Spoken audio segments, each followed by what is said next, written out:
كفارة جودا كذا ورت ما في عنا قبلها أنا أنت بدن سماية markii maalmaha periodka xaydka u joogo soonkii ka tagay in dhaqso soo qalaysa la rabay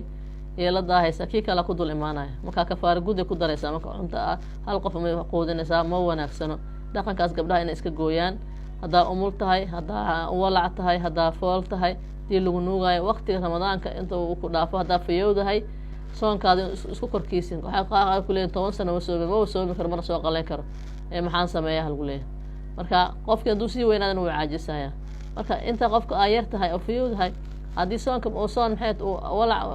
gabadha isku nuug zaa'ida oo gabadha cudurdaar ay yeelan karto meesheed marka cunto ay bixiso oo sanadna umultahay sanadna ay walac taxaamilata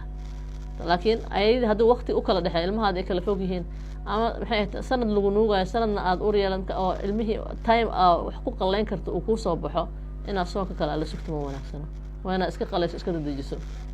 يعني كهر إن هذا قريب بديع كرت الله ما هي هتو وأنا سوق الله يسوع حدد أود عافمان الله ده أنت عن كلا لجان مال سريع رئيس بشهر رمضان وبشي قرآن كل سود جي شهر رمضان الذي أنزل فيه القرآن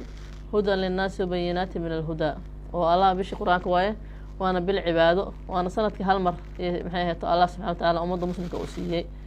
marka bishaas hadana waxa ku jira habeen oo leeyahay qadar la yiraahdo 10 dama ku jiro oo qofka amalkiisa 80 sano u dhigamato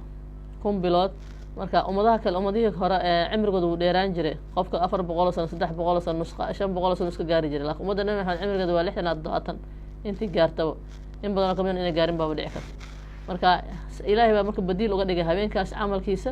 inuu u dhigmado 80 sano amalkiisa inuu u dhigmado waa qofka muslimka jaaniska la siiyay umadana Maxamed iyo khaas u tahay marka